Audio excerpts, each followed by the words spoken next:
Hi all, welcome back to my channel. കുഞ്ഞുങ്ങളിൽ ചെവി infection ഉണ്ടാവുക അതുപോലെ ചെറിയ കുട്ടികളിൽ ചെവി ഇൻഫെക്ഷൻ ഉണ്ടാവുക എന്ന് പറഞ്ഞാൽ വളരെ കോമൺ ആയിട്ടുള്ള ഒരു കാര്യമാണല്ലേ.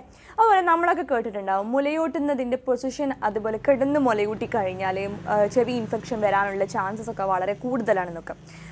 അതിൻ്റെ ഒരു വിശദാംശങ്ങളെ പറ്റിയാണ് ഇന്നത്തെ വീഡിയോയിൽ നമ്മൾ പരിശോധിക്കാൻ പോകുന്നത്. സോ നിങ്ങൾ എന്നെ ആദ്യമായി കാണുന്ന ഒരാളാണെങ്കിൽ എൻ്റെ പേര് സുനൈന, ഞാനൊരു audiologist and speech language pathologist ആണ്. ചാനൽ സബ്സ്ക്രൈബ് ചെയ്യാൻ മറക്കരുത്. Let's start.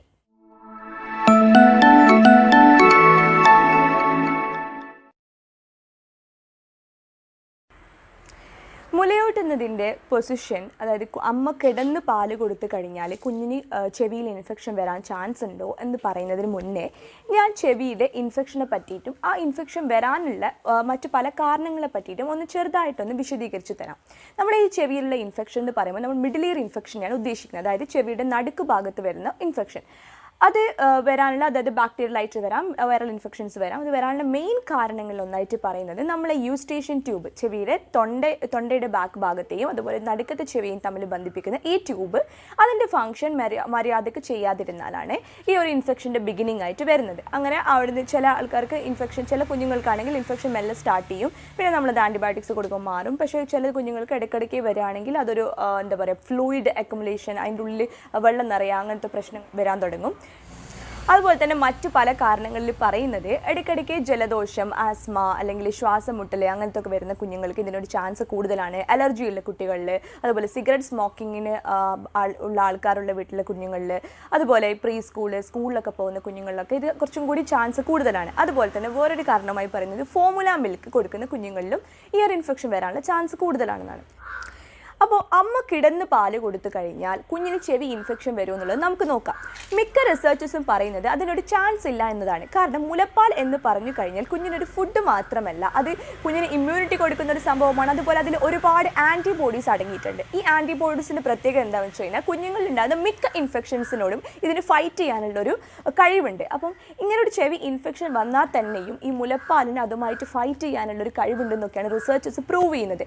അതുപോലെ തന്നെ രണ്ടാമത്തെ കാരണം അവർ ചൂണ്ടിക്കാട്ടുന്നത് കുഞ്ഞ് അമ്മ കിടന്നിട്ടാണെങ്കിലും അല്ലെങ്കിലും കുഞ്ഞെങ്ങനെയാണ് പാല് കുടിക്കുന്നത്, കിടന്നിട്ടാണല്ലേ. അപ്പോൾ അതിലൊരു അമ്മ കിടന്നിട്ടാണോ അമ്മ കിടന്നിട്ടല്ലയോ എന്നുള്ളത് കാര്യത്തിലൊരു പ്രസക്തിയില്ല.